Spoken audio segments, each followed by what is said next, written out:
What's up, everybody? Welcome to Planet Pepe, and welcome to a new series on Planet Pepe. We're going to be chronologically, is that a word? The 27 Club. So a little bit about, I'm not going to really go in order in any particular order. I'm just going to kind of do what feels right. But this is going to be part one, and we're going to start off with talking about Robert Johnson, who was a blues musician in the 1920s and 30s.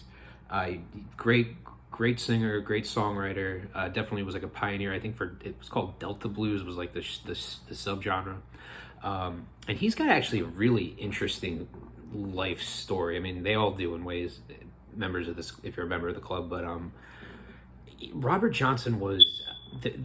There's this urban legend about him.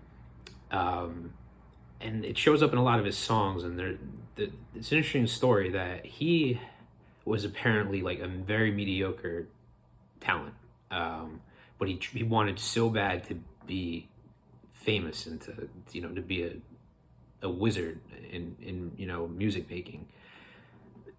He apparently used to practice in a graveyard, and somehow he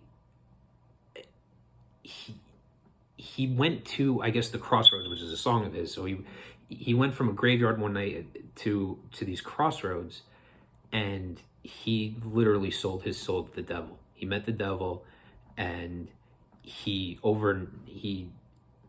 think the devil played a couple songs and then handed him a guitar for his soul.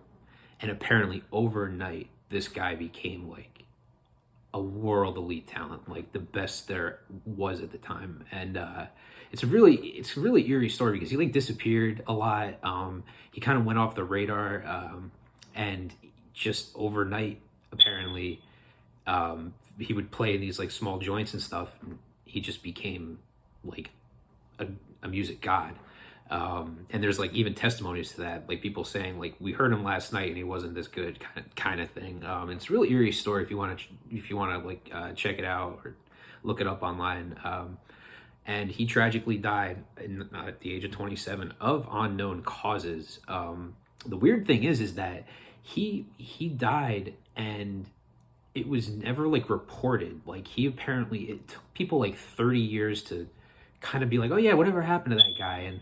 And they found like a death certificate with no cause of death.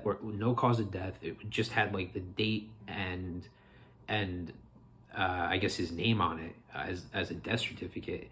And there was never like an autopsy done. And there's a bunch of different theories out there about like what happened to him.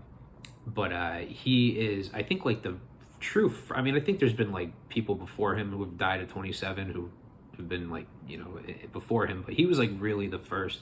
He kind of made the 27th. He was like the first member, and he's still got great music. I mean, YouTube him. He's great. I definitely can. I love blues, and he was amazing.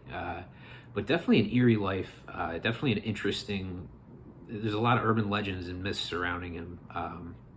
And apparently he sold his soul to the devil, and he just happens to be the first real member, the founding member of the 27 Club. It's kind of it's a little ominous to say the least. But anyway, this is part one in the 27 Club series. I'm going to be putting my own. It's going to be its own playlist, 27 Club Saga. So this is, I guess, chapter one or installment one. Yeah. Check him out if you don't know him. Check out his life. He's got, I mean, a real interesting, tragic life in a lot of ways. But did he sell his soul to the devil? What do you think, Stormcloud? Should I sell my soul to the devil? Wouldn't help me. I would still suck. All right. Planet Pepe. Peace out, everyone.